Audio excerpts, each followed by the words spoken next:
of course, the most important question or the important tournament on the tour this year is, of course, the Thomas Cup. What's your take on it, on your home spot? I feel excited for it to go on, even without the presence of the crowd, with the point of guys playing back all over the world. I'm still waiting to see how the world is looking.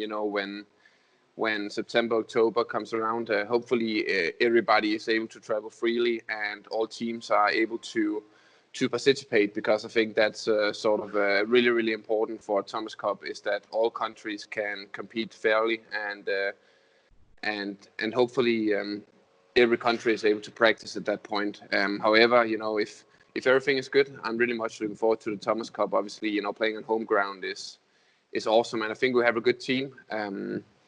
We have a good dynamic on the team, and hopefully we'll all be able to perform well here in Denmark.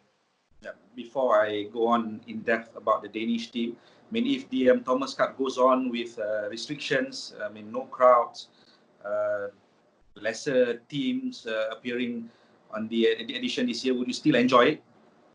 Oh yeah, definitely. But I think already now Denmark is starting to allow some spectators slowly. So of course you never know what's going to happen, but I think at least that we'll be able to play in front of some Danish spectators at during the Thomas Cup if everything goes well, and hopefully spectators from all around the world will be able to participate as well. Yeah, back here in Malaysia, we're only just starting to ease back into normality. What is it like there in Denmark? In Denmark, we're actually doing pretty okay considering everything. All shops are open now. Restaurants are open still with limited space, of course. And we are able to gather around 50 people for private events. So we are opening slowly but surely, and everything seems to be going okay at the moment. Knock on wood, of course, but we're slowly progressing here in Denmark. I mean, going back to the Thomas Cup, and of course the Danish team, everybody is talking about Indonesia as being the hot favourites. Your take on it? Do you agree, or do you think that Denmark on home soil is the favourite to get back the Thomas Cup? I think, of course, Indonesia has a really strong team. Not only their men's singles are really strong, but also their men's doubles. So all around, they're really, really good players. But I think Thomas Cup is really hard to predict. Much can happen. If you lose one match, surprisingly, it can turn around the whole team match. So for us and for me personally, we just go in there, take one match at a time, and then we see how it goes. So I don't want to call out any favorites. I just want to focus on ourselves and on the fact that we have to do our best to do well. Victor, the last big tournament on telly was the All England. I mean, for us Malaysian, we watched the semi-finals. You against Lee Zii Jia. We had a chance to ask you about that match. Back, what's your thought on that match against Zii Jia? Oh, I think it was a match which could have gone, both ways. I was lucky in the end of the third game, and kept my calm during the last part of the third game.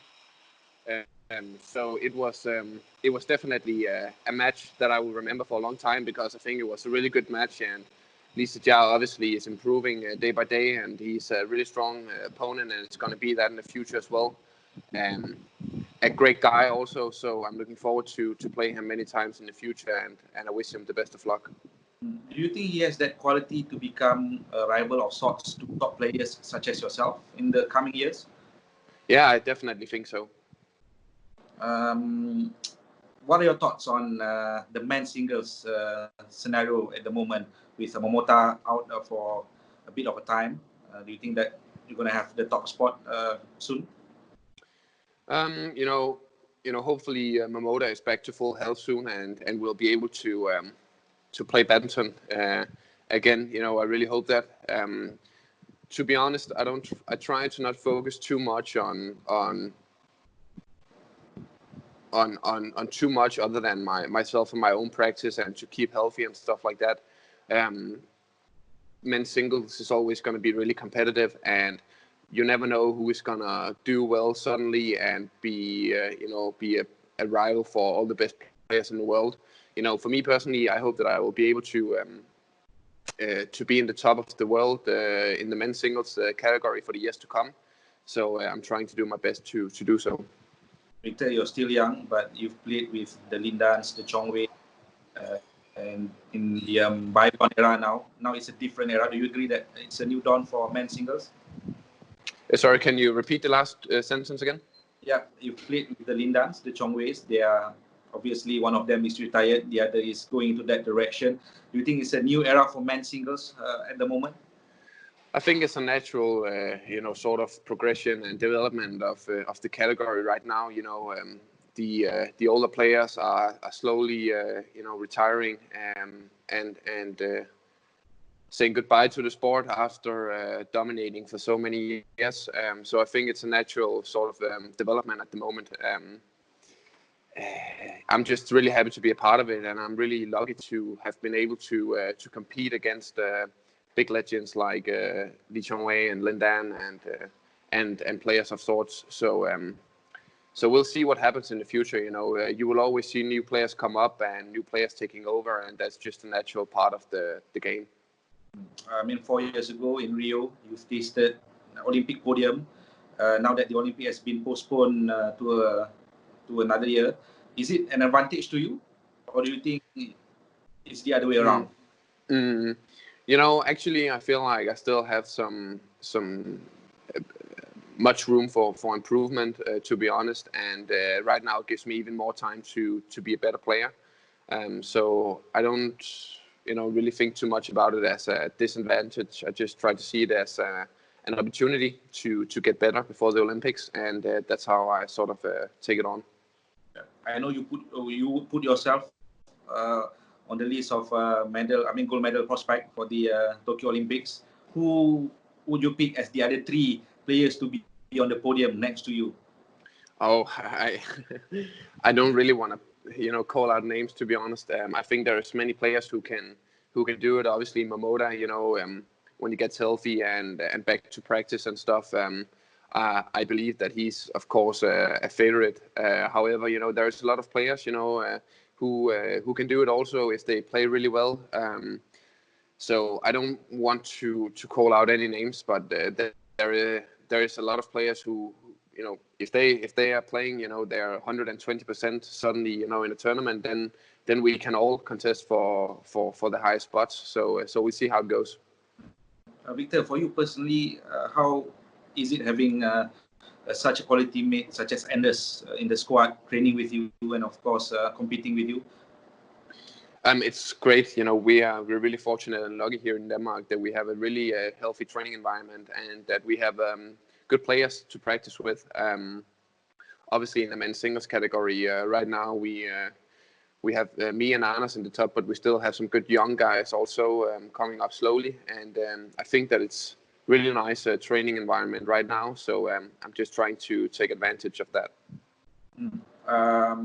Viktor, having said that, if you could indulge my personal question on the Danish badminton setup back here in Malaysia. Of course, you have your professional clubs, but it's not big. Everything is centered on the national team. In Japan, they have their clubs, which is big, and also they only report to national team when they have big tournaments. Is it the same case in Denmark? So you have your clubs, and then you only report for national camp when you have tournaments? Yeah, we do have a really strong club system here in Denmark. However, the clubs are mainly taking care of all the practices and stuff before you come on the national team. So basically, we don't gather before big tournaments and before Asian tours or whatever coming up. We are always practicing at the national center all year round. So all the best players are here. However, all the players who are just underneath the national team, when they're good enough and they have shown that they have some potential, they get a chance to come here on the national team and slowly get full time here. So it's a bit different than the other countries, but I think one of the strengths here in Denmark is our strong club system. Since since you're really young, you have a good training environment in the clubs with good coaches and a lot of players. and I think that's really healthy for the development of the younger generation. Do you still go back to your club from time to time? Yeah, like, you know, my club is in Odense, which is 1.5 hours away. So when I'm back home visiting my family in the weekends and stuff, I still practice a little bit in my old club. However, now I'm sort of attached to Skovshoved, who is one of the best clubs up here in Copenhagen, in northern Copenhagen, and I practice there on Sundays and in the weekends and all the extra training I do. And I'm really fortunate to be able to go there as well for extra training. So these clubs are 100% set on building players and not only for money. Is that correct? Because the clubs it's both on, actually it's both on, of course, creating players and giving the young generation chances to practice, but it's also about you know, all the semi-professional players who just think, you know, badminton is fun and still want to, you know, still have a full-time job but want to practice 3 to 4 times a week.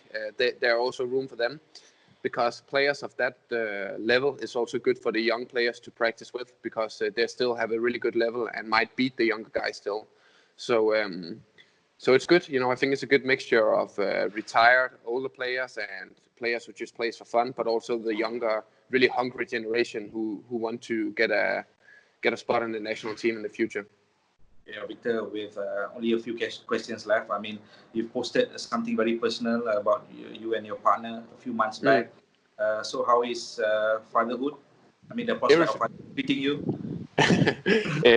Everything is good so far. Obviously, we're really excited, and yeah, not much to say, to be honest. We're expecting a baby girl, and obviously it's gonna be something new for me. You know, it's not really something you can prepare for, and I'm just really excited, and I hope that I will be able to show my girl that Daddy is a good badminton player. So I'll do my best to be the best version of myself, both on and off the court.